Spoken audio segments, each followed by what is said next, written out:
आज हम BSc final year की पुस्तक प्लांट मॉर्फोलॉजी और प्लांट एनाटॉमी पर डिस्कशन कर रहे हैं, जिसके बारे में पहले एक कक्षा में हम इस चीज़ पे स्टार्ट की थी चर्चा कि हम ब्रीफ रिव्यू के रूप में देख रहे हैं, ताकि डिटेल इसके बारे में हम जो स्टडी करते जाएं उसका फ़ायदा हमें आगे हो। जिसमें हमने बात की थी कि किस प्रकार एक सीड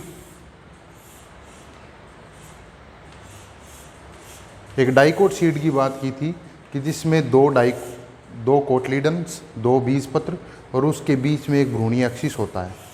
इस प्रकार की व्यवस्था सभी द्विबीजपत्रियों में ऐसी व्यवस्था मिलती है। इस एक व्यवस्था से प्रारंभ होने के पश्चात जो द्विबीजपत्री पौधे हैं उसमें हमें बहुत से अंतर देखने को मिलते हैं। हम पौधों में जो भी ग्रोथ का टाइप है कि उसमें किस प्रकार वृद्धि होगी, किस प्रकार उनका पूरा विकास होता है, उसके बारे में हम एक छोटे से उदाहरण से चर्चा शुरू करते हैं।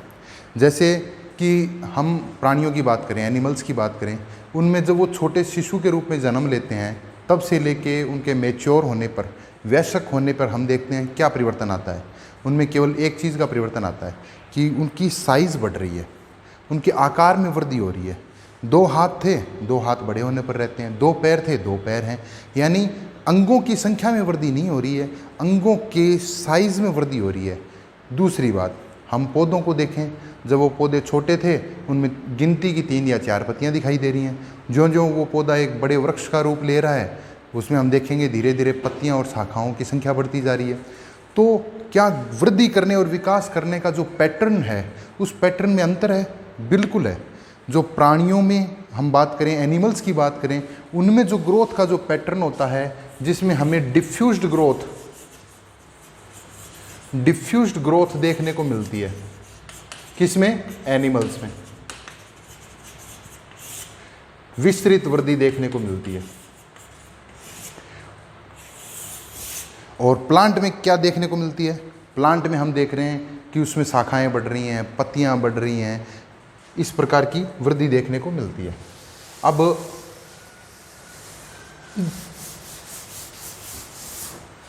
ये जो एनिमल्स में होने वाला डेवलपमेंट है उसे हम बोलते हैं यूनिटरी डेवलपमेंट।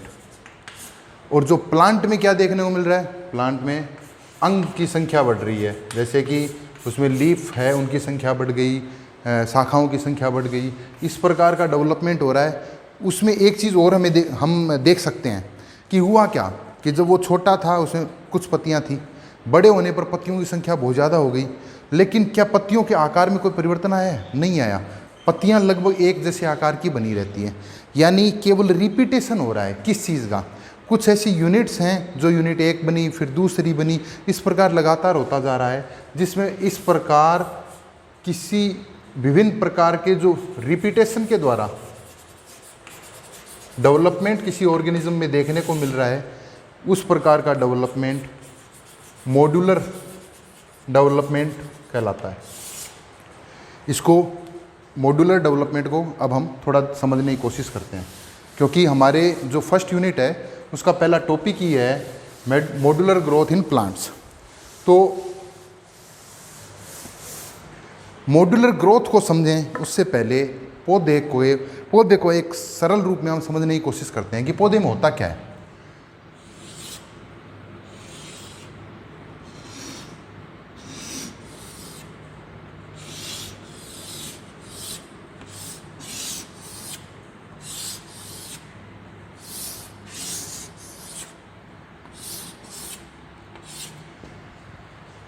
प्लांट में जो भाग सतह से ऊपर है, हमने उसके बारे में डिस्कस किया था कि उसे हम शूट कहते हैं, जिसके अंदर तना और पत्तियां शामिल हैं। जो भाग सतह के नीचे है और जिसका काम पौधे को आलंबन प्रदान करना है वह रूट कहलाता है। तो पौधे में 2 भाग होते हैं, रूट एंड शूट। जो तना है, स्टेम है, उस स्टेम की विशेषता क्या होती है कि उस पर पत्तियां लगी होंगी। पत्तियां किस रूप में लगी होंगी?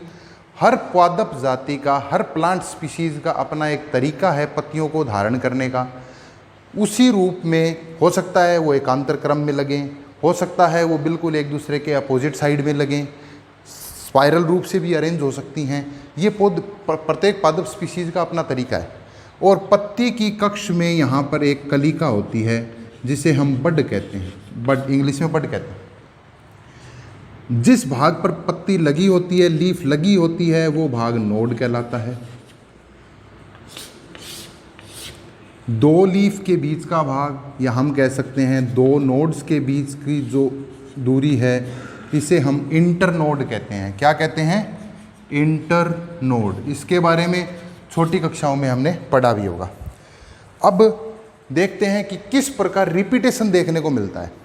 एक बात तो हम जानते हैं कि पौधे की वृद्धि किस भाग से होती है? शीर्षस्थ। पौधे में कैसी वृद्धि मिलती है? शीर्षस्थ वृद्धि मिलती है, एपिकल ग्रोथ देखने को मिलती है। जैसे इसको उदाहरण से ऐसे समझा जा सकता है कि हम घरों में किसी पेड़ पे हमने तार बांध दिया या कोई कील लगा दी है, कुछ सालों बाद देखते हैं पौधे की लंबाई बढ़ती है, लेकिन क्या तार ऊपर चला गया है? नहीं जाता, तार अपने स्थान पर ही रह रहा है।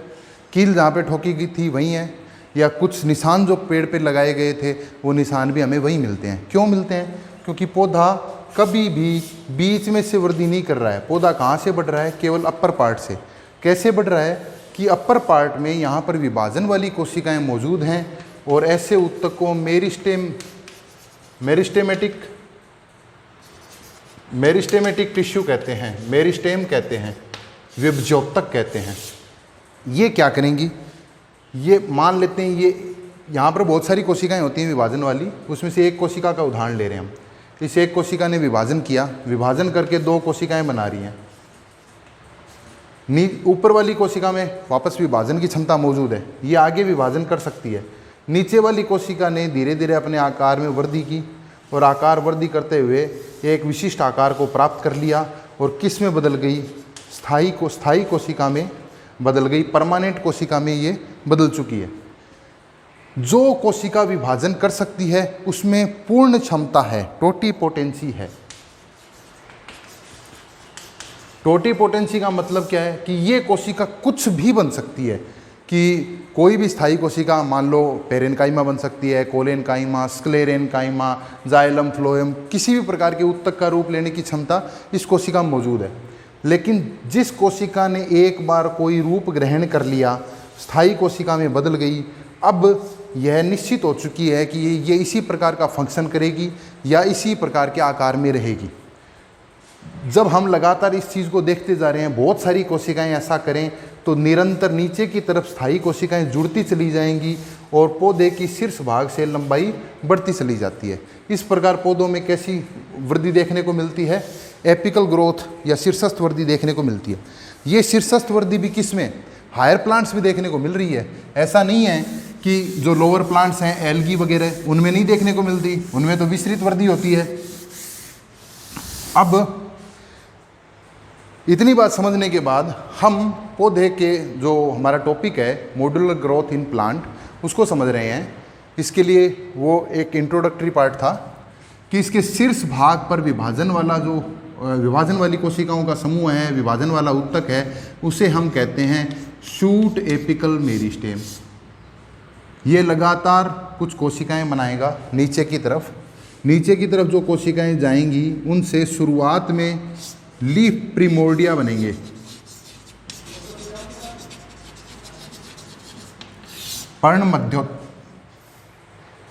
पर्णाद्यक बोलते हैं इनको, लीफ प्रिमोर्डिया बने। इन लीफ के पास यहाँ पर कलिका मौजूद है, बड। अब हुआ क्या है वास्तव में? हुआ ये कि विभाजन वाली कोशिकाओं ने स्थायी कोशिकाओं के रूप में नीचे कोशिकाएं भेजना शुरू की, तो स्थायी कोशिकाओं के बीच बीच में कुछ विभाजन वाली कोशिकाएं फंस चुकी हैं, वो ये रही। इसी प्रकार कुछ विभाजन वाली कोशिकाएं यहाँ पर भी बीच में ही फंस गई है, जो स्टेम के बीच वाले हिस्से में है। ये विभाजन वाली कोशिकाओं में ये वाला पार्ट हो गया इंटरकेलेरी मेरिस्टेम।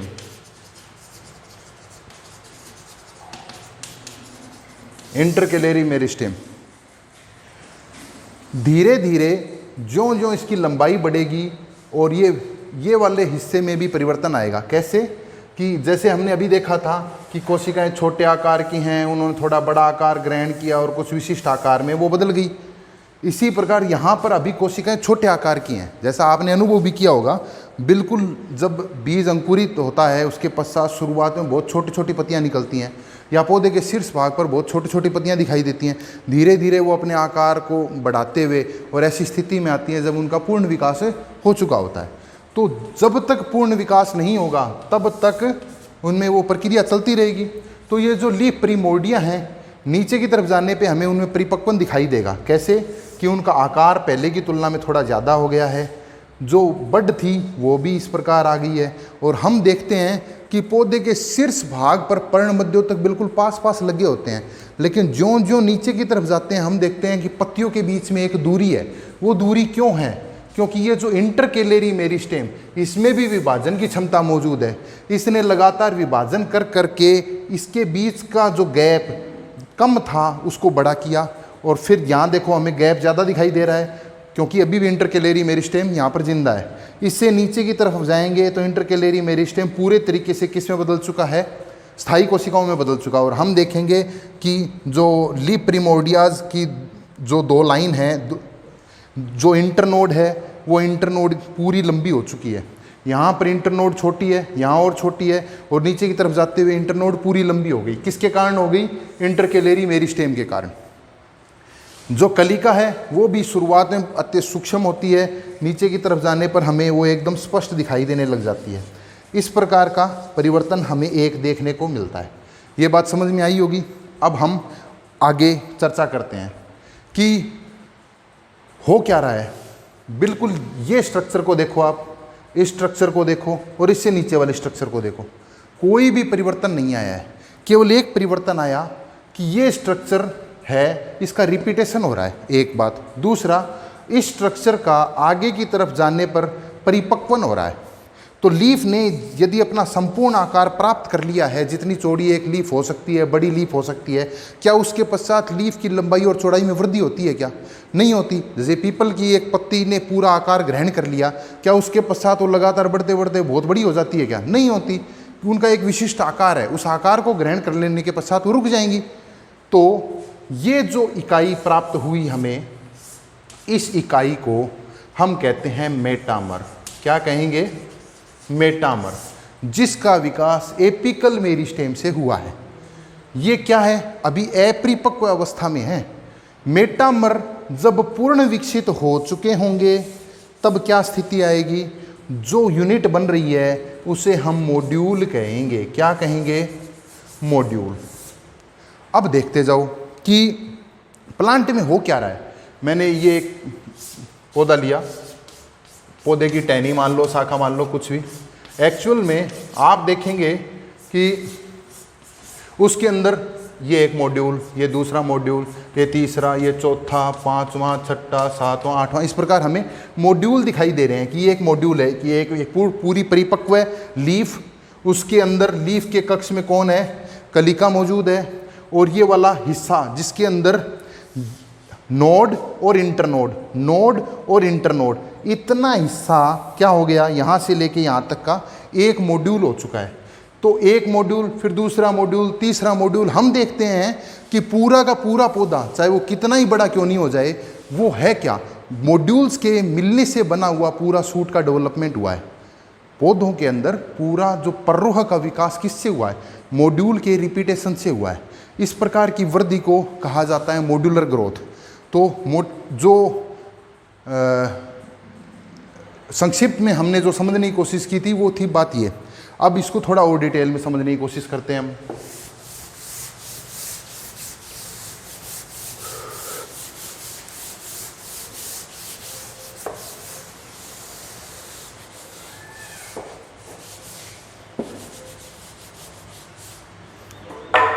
और प्लांट में रिपीटेशन कैसे होता है उसको देखो।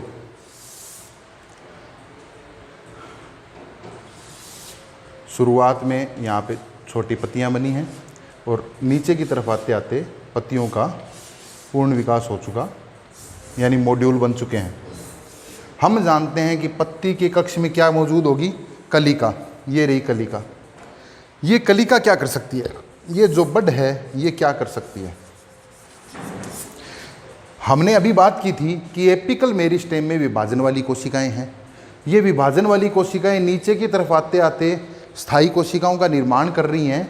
उसमें हम देखते हैं कि कुछ विभाजन वाली कोशिकाएं जो बीच में फंस गई वो इंटरकेलरी मेरिस्टेम के रूप में है या बड के रूप में मौजूद है। इंटरकेलरी मेरिस्टेम नोड की वृद्धि कर रहा है और कलिका है वो क्या कर रही है। कलिका खुद एक एपिकल मेरिस्टेम है। क्या है? कलिका जो बड है उसको हम मान सकते हैं एपिकल मेरिस्टेम। एपिकल मेरिस्टेम यानी शीर्षस्थ विभज्योतक, क्योंकि वो शीर्षस्थ विभज्योतक का ही भाग है। अब ये कलिका क्या कर सकती है? जिस प्रकार इस एपिकल मेरिस्टेम ने नीचे मॉड्यूल उत्पन्न किए उसी प्रकार हम देखेंगे कि यहाँ की कलिका ने भी धीरे धीरे छोटे छोटे लीफ प्रीमोर्डिया डेवलप करने शुरू कर दिए। हम कुछ समय बाद देखेंगे कि इसकी लंबाई बढ़ गई है, जिसके शीर्ष पर हमें छोटी छोटी पत्तियां दिखाई दे रही हैं, नीचे की तरफ चलने पे हमें पूरी विकसित पत्तियां दिखाई दे रही हैं। तो क्या किया? इस हिस्से को काट कर देखें और इसको देखें, हमें समानता नज़र आ रही है। यानी प्रत्येक कलिका अपने आप में एपिकल मेरिस्टेम की तरह है। एक मॉड्यूल, मज़े की बात यह है कि एक मॉड्यूल में हम देख रहे हैं कि लीफ प्रीमोर्डिया, बड, नोड और इंटरनोड, ये 4 पार्ट होते हैं। ये मॉड्यूल खुद आगे अन्य मॉड्यूल को उत्पन्न करने की क्षमता रखता है और जो आगे मॉड्यूल बने हैं उनमें भी कलिकाएं होंगी। ये कलिकाएं भी आगे लगातार मॉड्यूल डेवलप करने की क्षमता रखते हैं। इस प्रकार हम देखेंगे कि पौधा जो शुरुआत में कुछ एक पत्तियां थी, डाइकोट में जैसे शुरुआत में 2 पत्तियां निकलती हैं, धीरे धीरे उनमें नई नई शाखाओं का विकास होता चला जाता है और वो एक मॉड्यूल के बाद दूसरा मॉड्यूल और ऐसे जुड़ता चला गया और प्रत्येक मॉड्यूल में आगे दोबारा मॉड्यूल उत्पन्न करने की क्षमता है।